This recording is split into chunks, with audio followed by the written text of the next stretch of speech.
আসসালামু আলাইকুম।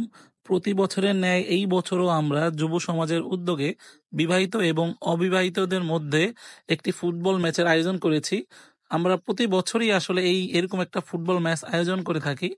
আমাদের এই ফুটবল ম্যাচের মেইন উদ্দেশ্য থাকে আমাদের গ্রামের যারা আসলে বাহিরে থাকে এবং যারা আসলে গ্রামে থাকে সবাই যেন এই ম্যাচটিকে কেন্দ্র করে ফুটবল মাঠে আসতে পারে এবং সবার সাথে সবার আসলে সাক্ষাৎ হতে পারে। তো এইটাই আসলে আসলে আমাদের মূল মূল উদ্দেশ্য। তো যাই হোক, আসলে আমাদের খেলা আসলে শুরু হয়ে গিয়েছিল। আজকের ওয়েদারটাও মাশাল্লাহ এত সুন্দর ছিল, সবাই আসলে ফুটবল খেলে অনেক মজাই পাচ্ছিল। তো বাইরে থেকে আমি আসলে অনেক মিস করতেছিলাম, কারণ আমি শারীরিকভাবে একটু অসুস্থ। আমার জ্বর ঠান্ডা কাশির কারণে আসলে আমি আজকের ম্যাচটা খেলতে পারি নাই। তবে ইনশাল্লাহ আগামী বছর আবার যদি এরকম আয়োজন করতে পারি, আগামী বছর ইনশাল্লাহ আমিও খেলবো।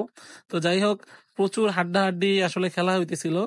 তো পক্ষান্তরে দেখা যাচ্ছিল যে অবিবাহিত যারা আছেন তারা খুবই ভালো খেলতেছিল, তারা খুবই পাসিং ফুটবল খেলতেছিল।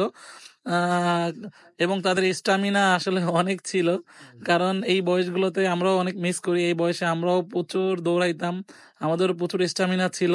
তবে বিবাহিত যারা তারাও অনেক ভালো খেলেছে এবং শেষ পর্যন্ত দেখা গেল আহ অবিবাহিত যারা তারা আসলে 3টি গোল দিয়ে দিয়েছিল এবং বিবাহিত যারা তারা আসলে 2টা গোল দিয়ে দিয়েছিল।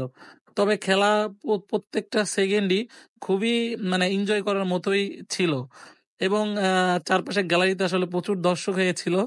তো এই আর কি।